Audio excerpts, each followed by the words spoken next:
नमस्कार, नमोका ट्यूटोरियल में आपका हार्दिक स्वागत है। आज हम लोग डिस्कस करेंगे संविधान निर्मात्री सभा के बारे में।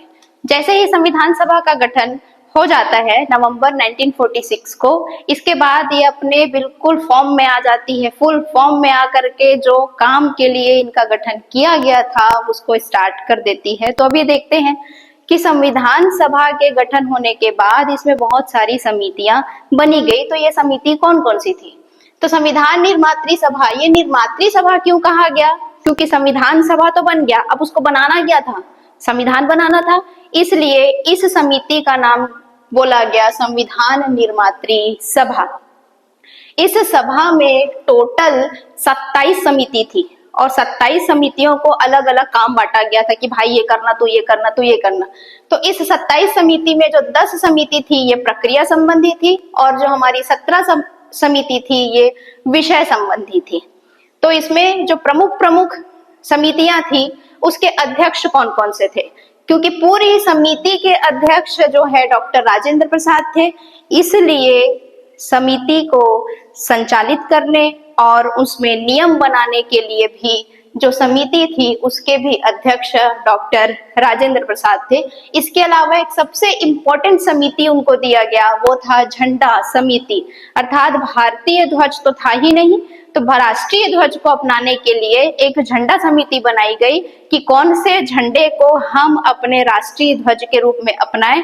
और इसका जो अपनाया गया ये 22 जुलाई 1947 को तिरंगे को राष्ट्रीय ध्वज के रूप में अपनाया जाता है, जिसके अध्यक्ष भी कौन होते हैं? डॉक्टर राजेंद्र प्रसाद। इसके बाद देखते हैं पंडित जवाहरलाल नेहरू, इनको संघ में संविधान बनाने वाली समिति का अध्यक्ष इनको चुना जाता है। सरदार वल्लभ भाई पटेल को प्रांतीय संविधान समिति के अध्यक्ष चुने जाते हैं। साथ ही ये अल्पसंख्यक समिति के भी अध्यक्ष रहते हैं और मूल अधिकार बनाने वाली समिति के भी अध्यक्ष सरदार वल्लभ भाई पटेल थे।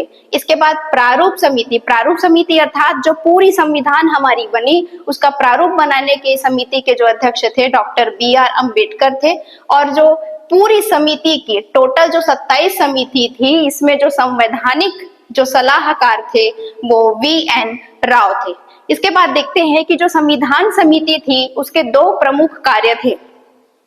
इसके 2 मुख्य कार्य थे। पहला जो था स्वतंत्र भारत के लिए संविधान का निर्माण करना और दूसरा था देश के लिए आम कानून लाना।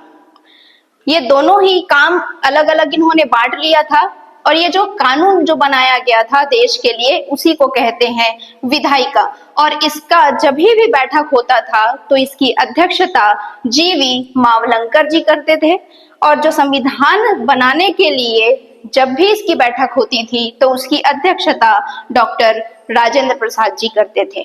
भारत में जो संविधान बनाने के लिए जो सभा थी उसी सभा को स्वतंत्र भारत की पहली संसद कहा जाता है। आगे की वीडियो में हम देखेंगे कि अंतरिम सरकार का गठन हुआ तो उसमें पद और पदाधिकारी कौन थे। इसके लिए हमारे साथ बने रहिए और हमारे चैनल को लाइक, शेयर, सब्सक्राइब कीजिए।